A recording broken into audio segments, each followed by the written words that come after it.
nalingi yeso, nalingi yeso,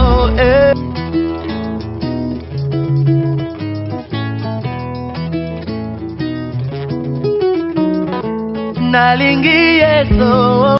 Ouvre ta bouche pour le muet, pour la cause de tout le délaissé. Mesdames, Messieurs, bienvenue dans votre émission Horizon du Seigneur. Quelle est la place de l'enfant sorcier dans l'église Corps du Christ? La réponse après ces portraits. Suivez. Il s'appelle Patrick Menjinkumba, révérend pasteur de l'église Jésus-Christ mon avocat à Kinshasa, docteur en médecine humaine, marié à Madame Clarisse Menji. C'est lui notre invité. Bonjour Pasteur Patrick. Bienvenue dans notre plateau. Merci. Et merci de nous honorer de votre présence. Merci. Vous avez bien suivi le sujet, mais avant, nous voulons que vous puissiez nous définir d'abord le corps du Christ. C'est quoi l'église corps du Christ? L'église corps du Christ, c'est nous tous qui avons accepté Christ comme étant notre Seigneur et Sauveur, Ok. qui partageons la foi en la personne de Jésus-Christ, qui avons accepté de témoigner publiquement notre foi en Jésus-Christ par les eaux des baptêmes. Toutes ces personnes, en gros, nous formons l'Église corps du Christ. Ok, donc l'église corps du Christ n'est pas un bâtiment. Non, l'Église corps du Christ n'est pas un bâtiment. L'Église corps du Christ, c'est moi, c'est toi, c'est lui, c'est elle, c'est nous tous qui avons accepté Jésus-Christ comme étant notre Seigneur et Sauveur. Merci beaucoup, pasteur. Et la deuxième question est de savoir, c'est quoi la sorcellerie? La sorcellerie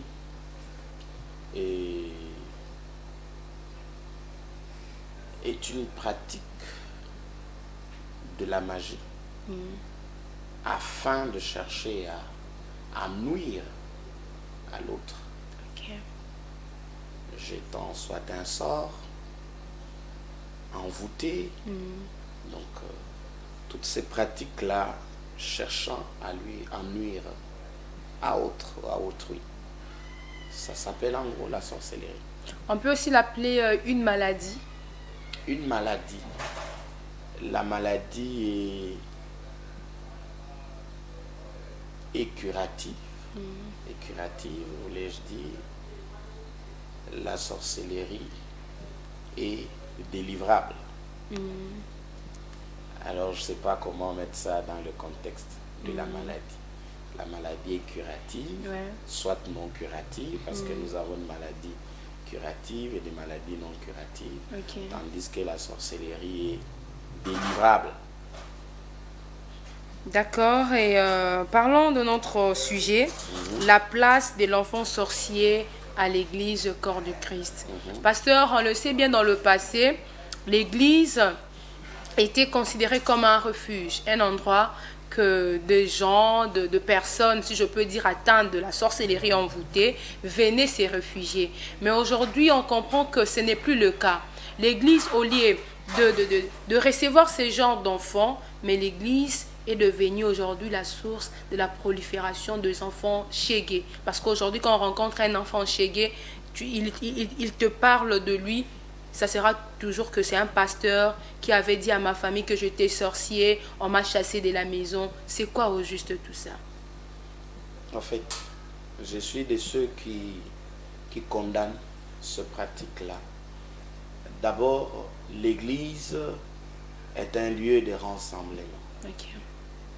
L'église est un lieu de refuge. L'église ne peut pas diviser les familles. L'église ne peut pas séparer les gens déjà unis.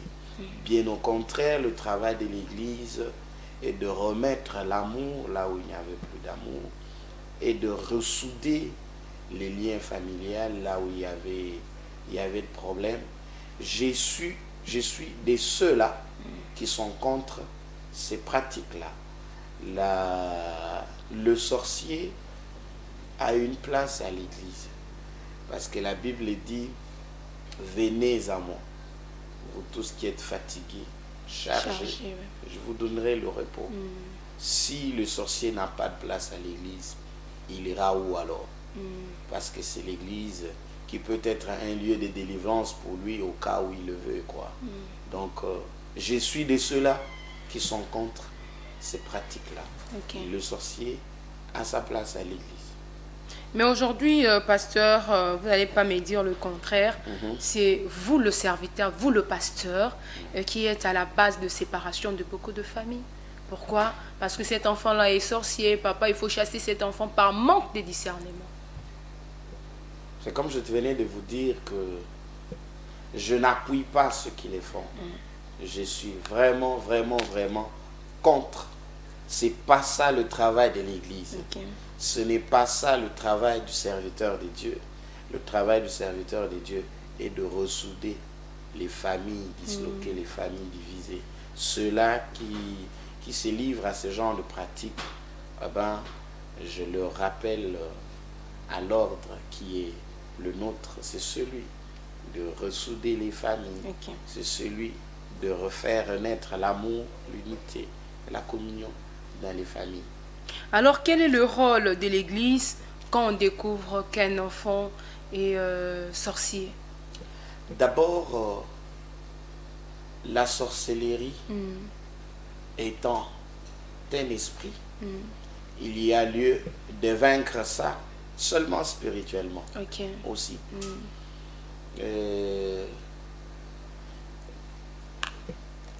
Pour pouvoir aider l'enfant sorcier, il n'y a pas seulement, on ne parle que des enfants, il y a des adultes sorciers. Oui. Il n'y a pas seulement des enfants sorciers. Il y a des adultes sorciers. Oui, vous avez totalement raison. Et ce sont les enfants que nous trouvons en cours de route. Il faut épingler quelque chose.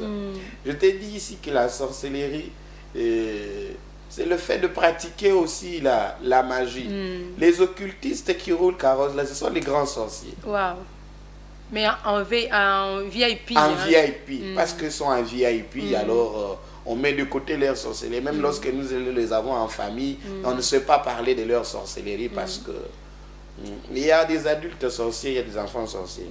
Je reviens à ce que j'étais en train de dire.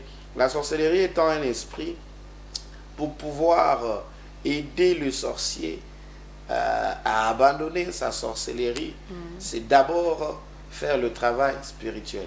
Le travail spirituel commence d'abord par prêcher. Oui. Il faut prêcher à l'enfant sorcier. Il faut lui montrer Jésus, la bonne voie à suivre.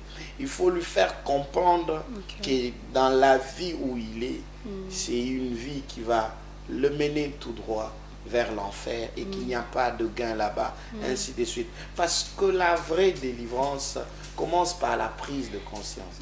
Il y a des personnes qui enferment des enfants à des permanences, ainsi de suite, privant la nourriture, tapant, faisant... Non. La sorcellerie ne se délivre pas comme ça. La vraie délivrance commence par la prise de conscience. Il faudra que la personne réalise que le monde dans lequel il est, ce qu'il est en train de faire n'est pas bon et que lui-même prenne la décision de pouvoir abandonner. Lorsqu'il prend la décision de pouvoir abandonner, là on l'aide au moyen de la prière afin de pouvoir abandonner. C'est pour cela qu'ils ont leur place à l'église. Sinon ce travail-là sera fait où? C'est à l'église. Mais on voit le contraire parce que moi j'ai déjà rencontré ces cas. Je ne sais pas, dans votre parcours, vous allez aussi nous en parler. Il y a un pasteur qui prêchait, il y avait des enfants sorciers. Et le pasteur a pris ces enfants-là, il a mis ces enfants dans un coin là. Et le fidèle qui venait ne voulait pas même leurs enfants puissent parler à ces enfants-là. Pourquoi? Parce que c'est la tête. Donc le pasteur avait interdit cela. Mais lui-même, il est là pour délivrer ses enfants. Ce sont des pratiques, à vraiment combattre. façon de pratiquer à vraiment combattre. Cette discrimination-là n'est pas bonne. Aux sorciers, il faut leur présenter Jésus. Leurs frères croient que non, le domaine dans lequel ils sont en train d'évoluer n'est pas du tout bon. Nous n'encourageons pas. En tout cas, je suis de ceux-là qui n'encouragent pas ça. Ok. Moi, le sorcier ou la personne possédée dans le parcours de mon ministère, je lui présente Jésus. Je lui présente Jésus. Parce que je vous ai dit que c'est spirituel. Lorsque tu commences à chercher à pratiquer ça physiquement, tu ne vas rien résoudre. Tu ne vas rien résoudre. C'est à combattre spirituellement. En tout cas, il faut s'organiser. Je demande à ceux qui nous écoutent, aux enfants des dieux et consorts, que c'est purement spirituel. Et celui qui protège de la sorcellerie, de l'envoûtement, du mauvais sort que le sorcier peut chercher à jeter ou quoi que ce soit, c'est Dieu lui-même. Lorsqu'on a Dieu, le sorcier ne peut rien contre lui. Le sorcier n'est qu'un petit disciple de Satan. C'est Satan qui est le maître. Dans Job chapitre 1er verset 9, Satan, dans sa conversation avec Dieu sur la vie de Job, Satan reconnaît à Dieu, dit: toi tu penses que Job fait tout ce qu'il fait là pour rien? C'est parce que tu les protèges. C'est que Satan connaît que Dieu nous protège. Si Satan, le maître des sorciers, sait que Dieu nous protège et qu'il ne peut rien contre nous parce que Dieu nous protège, à combien plus forte raison son petit adepte sorcier? Fuir, craindre un sorcier physiquement comme ça, c'est rien, parce que c'est purement spirituel. Bien au contraire, il y a lieu de le prêcher afin de pouvoir l'enlever dans cette attitude-là. Et prêcher les autres, prêcher les sorciers, prêcher tout le monde, c'est pas seulement prendre un micro, se tenir à la chair comme le pasteur. Il y a plusieurs façons de prêcher les gens. L'amour ici envers un sorcier, c'est une prédication. J'ai suivi une histoire d'un enfant sorcier. Sa mère était déjà décédée. Il était resté avec sa marâtre. Et dans la sorcellerie, on a commencé à lui poser problème de livrer sa marâtre. Il a dit non, je ne peux pas le livrer. Pourquoi? Parce que elle est tellement gentille envers moi. Elle me donne le foufou. Elle donne le foufou à tout le monde. Il dit, même toi là, si tu partais, elle va te donner le foufou. Elle n'a pas de problème avec les gens. Je ne sais pas la livrer. Et c'est lui qui me racontait, m'a fait rire. L'un des sorciers a dit, ok, ça va, demain, moi aussi je viendrai physiquement pour voir comment ça va se passer. Et demain, il est parti chez la marâtre en question. Juste à peine installé, tout ça. C'est le moment qu'il dit à tout le monde, amenez à manger, tout ça. Et le sorcier qui le regarde, qui lui dit, tu vois ce que je t'avais dit? Elle donne le foufou à tout le monde. Elle est tellement gentille, elle est tellement bonne que je ne sais pas. Je ne sais pas la livre. Une prédication, ce n'était pas un micro, la maman en train de prêcher, donnant un verset biblique. Juste son attitude était une prédication pour cet enfant-là. Il n'y a pas... C'est pas convaincant de fuir physiquement les sorciers, car le travail est tout à fait spirituel. Il faut prêcher, présenter Jésus, et que le sorcier lui-même prenne la décision de pouvoir abandonner sa sorcellerie afin de redevenir normal. J'ai dit que c'est délivrable. On peut quitter de la sorcellerie et devenir une personne normale. Ok. Alors, pasteur, si on peut parler de type de sorcellerie, est-ce qu'il y a de type... Si on peut ouvrir cette parenthèse. Des types de sorcellerie. Non.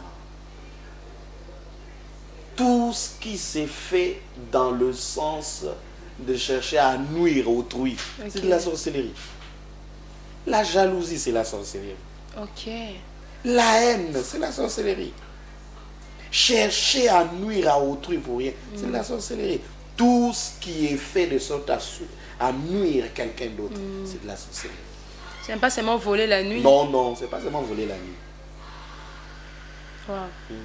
Parce qu'il y a beaucoup de gens qui pensent que la sorcellerie, c'est juste voler la nuit, tuer, bloquer des gens, tout ça là. Lorsque je travaille, par exemple, avec toi ici, et à notre chaîne télévision Show TV, et que pour rien, je te jalouse. Et je commence à m'organiser afin de pouvoir t'accuser, de sorte à ce que tu partes du travail. Mais c'est plus que celui qui a volé la nuit. Okay. L'objectif est de te nuire. Quand tu vas partir, perdre ton travail ici et aller en train de souffrir, est-ce que ce n'est pas de la sorcellerie?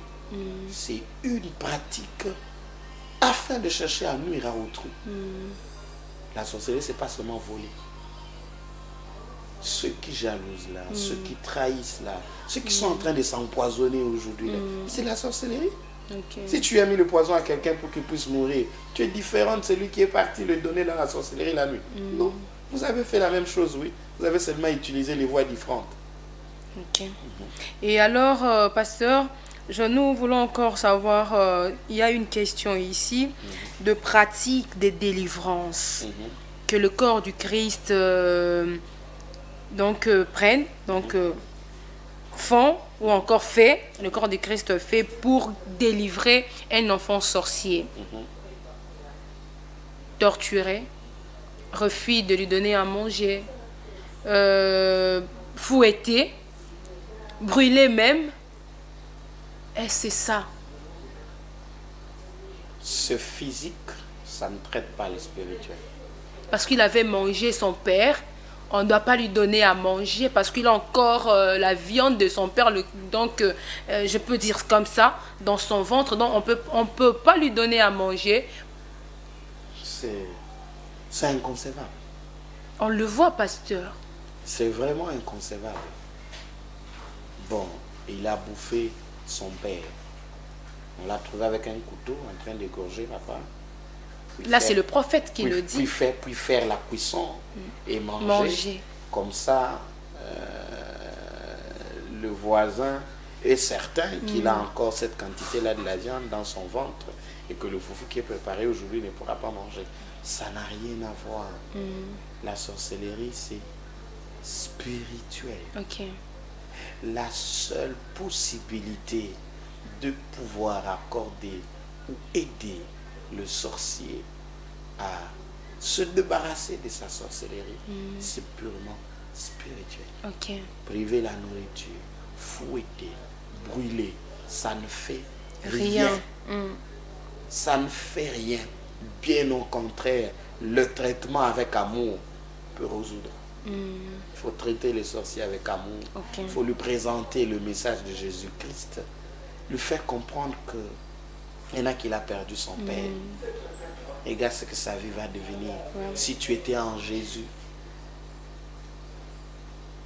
Mais il y a aussi des sorciers têtus, si on peut le dire. Ok. Même si on le prêche, il ne veut pas. Parce que là, on nous avait dit dans la rédaction, on m'a dit, il faut poser cette question au pasteur parce que nous avons la sorcellerie inconsciente et consciente. Quand déjà c'est inconsciente, c'est trop difficile à délivrer parce que la personne a zomié batté, si je peux dire ça. L'inconscience, je peux mettre ça dans la catégorie de ces personnes qui cherchent seulement à nuire, mais sans pour autant voler la nuit. Il nuit à son frère, à son semblable, sans savoir que cette pratique-là, c'est purement sorcellerie. Dans tous les cas, que ça soit conscient, que ça soit inconscient, prêcher l'amour de Jésus-Christ, résoudre. Okay. Parce que quelqu'un qui a la jalousie, qui a la haine contre son frère, qui prémédite afin de pouvoir lui faire du mal, lorsque vous lui prêchez Jésus et que le Saint-Esprit convainc, il va abandonner. Parce que c'est purement spirituel. Dans tous les cas, que ce soit dans la conscience ou dans l'inconscience, la résolution, se prêcher Jésus. Et Jésus, on le prêche toujours avec amour. Okay. Jésus, on ne le prêche pas avec le fou. le prêche toujours avec amour. Et pasteur, vous êtes responsable d'une église. Oui. Vous découvrez qu'un ancien, un diacre, un chantre sorcier, vous allez lui laisser travailler ou le suspendre. Je veux l'appeler. Je veux lui dire que regarde ce que le Seigneur me montre sur toi. Et tout ce qui est coordonné par le Saint-Esprit convainc toujours. Et si réellement il a la sorcellerie et que c'est Dieu qui a révélé, il va l'avouer. Oui, Et là, vous le laissez travailler à l'église ou il doit passer par le service de délivrance. Il doit accepter qu'il abandonne sa sorcellerie. Donc le seul problème est que la personne puisse accepter. Ok. Parce que lorsque seulement tu acceptes et tu avoues, le processus de ta délivrance commence. Aussi longtemps que la personne n'a pas accepté, suspendre, c'est rien fait. Fouetter, c'est rien fait. Chasser de l'église, c'est encore pire. Ouais. Il faut que la personne accepte. Comme ça, vous l'aidez parce que c'est pour son bien. Ok, alors, pasteur, qu'est-ce que vous pouvez dire à l'État congolais pour les églises qui pratiquent dans tout ce que nous venons de dire ici, ces genres de pratiques de torture aux enfants sorciers? L'État doit veiller sur ça. Doit vraiment veiller sur ça parce que laisser ça continuer, se proliférer tel que c'est en train de le faire, de se passer, c'est un danger contre lui. Vous savez, lorsqu'on grandissait, à l'époque, quand on était enfant, il y avait en cours de route des petits chégués. Oui. Ces petits chégués-là arrachaient les histoires, arrachaient des biens aux gens, ainsi de suite. Mais ils ne tabassaient pas. Ils n'usaient pas de la violence. Au fur et à mesure, nous avons maintenant des chégués que nous appelons autrement Kuluna. Les Kuluna, c'est une résultante du chégué non géré. Ok. Maintenant, regarde ce qu'il commence à faire comme mal dans la société. Il utilise la machette, Oui. il tue les gens, ainsi de suite. C'est ainsi que l'État doit veiller à cela. Mettre d'abord de l'ordre, même dans notre secteur social, les églises. Aujourd'hui, c'est Alléluia, Amen. Demain, je commence Yeshua Zaliawa. Il suffit qu'on me donne une exhortation au deuil, les gens acclament un peu. Dès que je sors de là, j'ai dit j'ai Dieu. Je peux aussi commencer demain. Ok. Le secteur n'est pas tellement contrôlé. C'est ainsi qu'il y a trop d'abus. Quelqu'un qui souffre déjà, il est dans la souffrance, puis tu viens lui dire que non, c'est cet enfant que tu es en train d'héberger à la maison qui est à la base de cette souffrance-là. Il va croire. Oui. Il va croire. Alors que tu peux lui présenter Jésus. Avec Jésus, on a tout.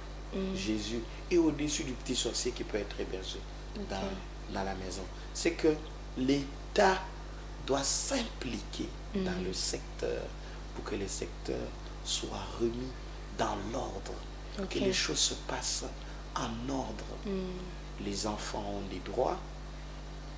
Les droits des enfants, il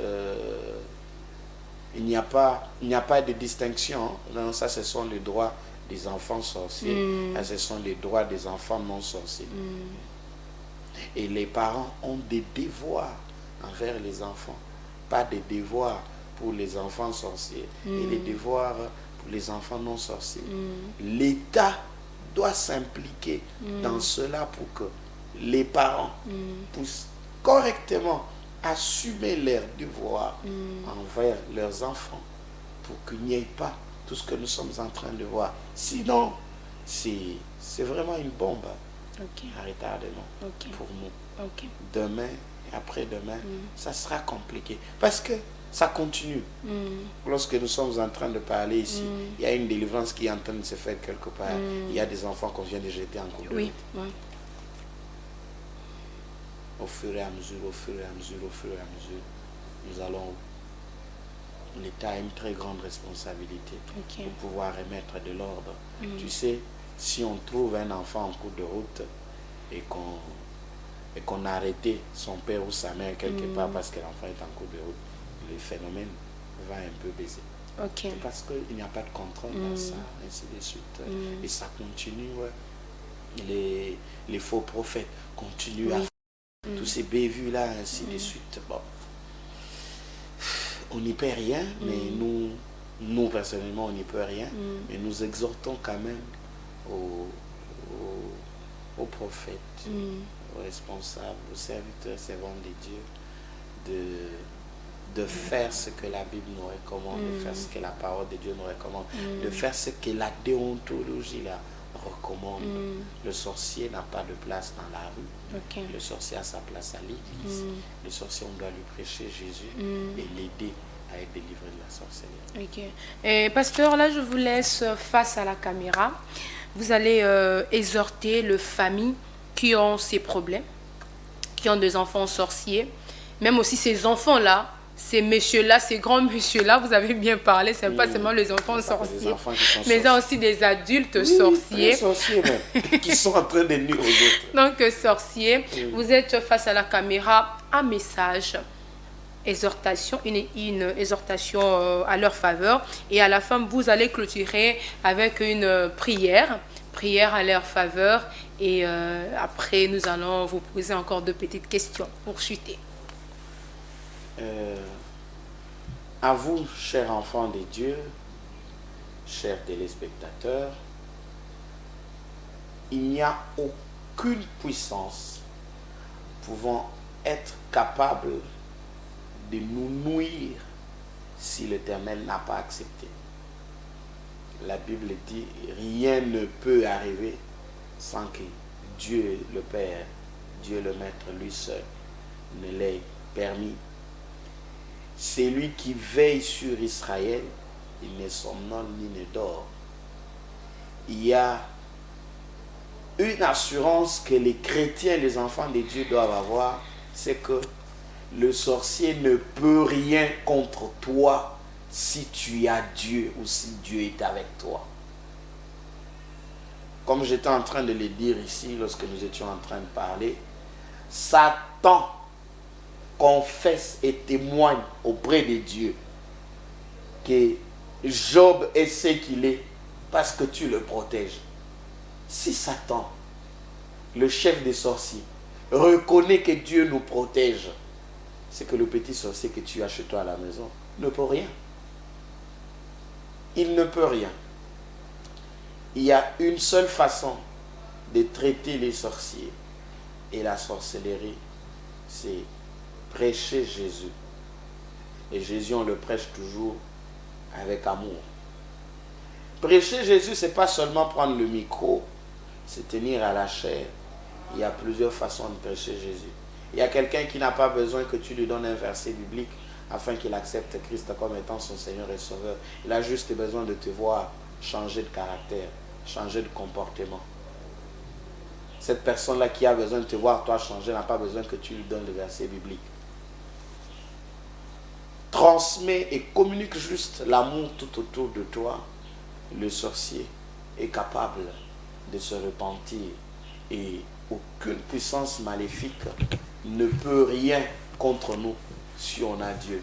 Parce que la Bible nous dit que nous avons été dotés de pouvoir, de dominer. Et la Bible nous dit encore, résistez au diable, il fuira loin de vous. Le sorcier dans la maison, si c'est un agent du diable, il y a lieu de lui résister et lui-même va fuir. Et la meilleure façon de fuir, il va donner sa vie à Jésus-Christ. Amen. Je demande aux sorciers, adultes ou enfants, je les exhorte en leur disant, si le paradis existe, c'est que l'enfer aussi existe. Les sorciers n'hériteront pas le royaume des cieux. Vous avez intérêt à donner votre vie à Christ en abandonnant ces pratiques-là, vous poussant à nuire les autres, vous incitant à porter le tort dans la vie des autres. Jésus-Christ est amour. Jésus-Christ a besoin de vous.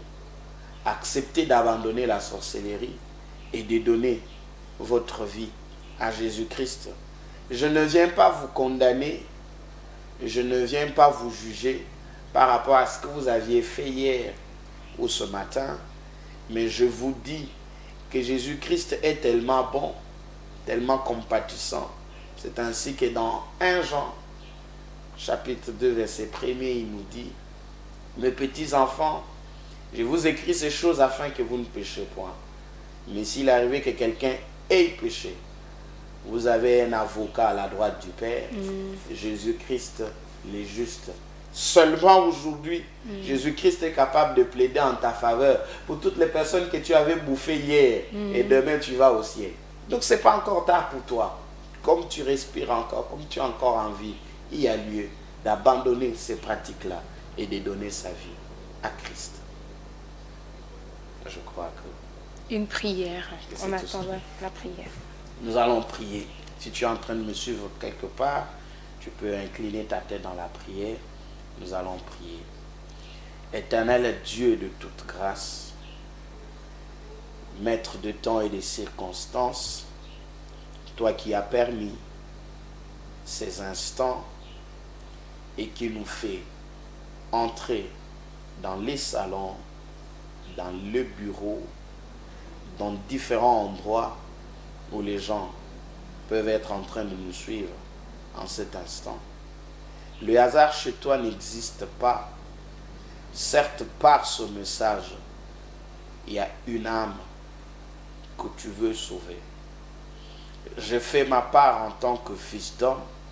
Je te supplie, au moyen de ton Esprit Saint, que tu ailles toucher, que tu ailles sonder, que tu ailles interpeller la conscience ainsi que le cœur de tous ceux qui sont dans ces pratiques, que ça soit dans la sorcellerie, que ça soit dans le mépris, dans les tortures des personnes sorcières. Toi, tu as la capacité de les enseigner afin de pouvoir leur doter des capacités et des moyens nécessaires pour pouvoir aider ces personnes, pour pouvoir soutenir ces personnes, surtout leur montrer la bonne voie qui est la voie de Jésus-Christ, qui est celle d'accepter Christ comme étant son Seigneur et Sauveur. La Bible me dit que jamais l'homme n'est venu vers toi sans que toi seul tu l'aies appelé. Nous, en tant que fils d'homme, nous ne faisons que notre part. Mais tu as la capacité de toucher toutes ces personnes sombrant encore dans les pratiques maléfiques afin de pouvoir nuire aux autres. Tu es le seul qui est capable de les toucher et de les ramener à toi pour que le royaume de Satan soit dépouillé et que notre royaume, le nôtre, qui est le royaume céleste, puisse s'accroître encore davantage. Fais-le. Ça ne sera pas pour la gloire d'un homme, ça ne sera pas pour ma gloire, mais toute la gloire te reviendra. Tout celui qui a un problème, tout celui qui est en train de sombrer dans quoi que ce soit, je te supplie, par ce message, que tu ailles l'édifier, le consoler, le fortifier et lui accorder la solution à ce qu'il avait comme problème. Dans le nom puissant de Jésus, je priais, bénissant aussi ces installations, bénissant cette œuvre, ce grand travail, cette grande chaîne, tout le personnel, ainsi que la journaliste qui m'a reçu ce matin. Tous, je les bénis. Accepte que toi, le maître de la moisson, accepte que toi, le Père de l'œuvre, tu puisses bénir, tu puisses payer, rémunérer chacun a ce qui le concerne selon le travail qu'il fait pour toi. Parce que toi, tu n'es redevable envers personne. Amen. Je t'ai ainsi prié avec action de grâce. Amen. Amen, amen, amen, amen, amen. C'est que nous sommes bénis. Merci beaucoup, l'homme de Dieu, le pasteur Patrick. Merci. Le programme de l'église, c'est comment? Nous nous réunissons chaque mercredi pour un culte d'enseignement biblique de 17h à 19h. Et vendredi, nous avons un programme spécial de prière, de jeûne et prière, que nous avons dénommé Vendredi et Toko. Les portes de l'église s'ouvrent à 8h et ça se ferme à 19h. Ceux qui partent au travail, ceux qui partent au cours peuvent nous rejoindre déjà aussi de 17h à 19h. Les portes de l'église s'ouvrent à 8h pour ceux qui n'ont pas à faire. Mais ceux qui partent au travail, qui partent au cours, ainsi de suite, ils peuvent aussi se joindre à nous à 17h. Et le dimanche, notre culte commence à 7h30 et se termine à 10h30. Ok, merci beaucoup, pasteur. Merci. Et aussi, merci à notre partenaire, l'homme Mwamba, FLM Fondation. Déjà, je vous rappelle que je salue. Papa l'homme, je te salue. Ok, papa l'homme, le pasteur Patrick vous salue. Et aussi le concert il y a une grande célébration qui se prépare déjà. C'est pour bientôt le 20 mars à 14h à l'Athénée de la Gombe avec la fondation L'Homme Mwamba. Il y a les billets sont déjà en vente, donc si vous voulez réserver, veuillez juste appeler ce numéro là, le 081 008 18 11. Donc appelez, vous aurez directement votre billet. Participation standard c'est à $5 et VIP c'est à $20. Donc il y aura Maman Laure Mbongo, il y aura la sœur Eunice et aussi Maman Lydia. Et la maman Keps aussi sera de la partie. Merci beaucoup. Et aussi, je dis merci à John Express Business, notre partenaire aussi. Et vous êtes serviteur de Dieu, vous voulez participer à cette émission, nous sommes là. Veuillez nous contacter, le numéro est affiché là. Veuillez nous appeler, vous allez passer. Parce que le pasteur Patrick, lui aussi, c'est notre partenaire. Il n'aime pas vraiment qu'on puisse parler de ça, mais quand même, je le dis. Merci beaucoup, papa. Merci vraiment. Merci, merci, merci. Et je tiens aussi à souhaiter le joyeuse fête d'anniversaire à maman Marie Mwamba, la femme de papa l'homme Mwamba. Et retrouvons-nous prochainement avec un nouveau numéro de cette émission Horizon du Seigneur. D'ici peu, portez-vous bien. Que Dieu vous bénisse.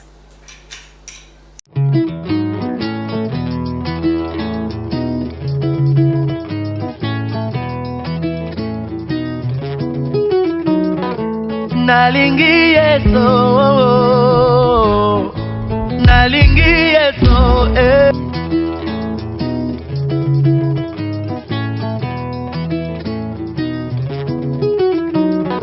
Nalingi Yeso.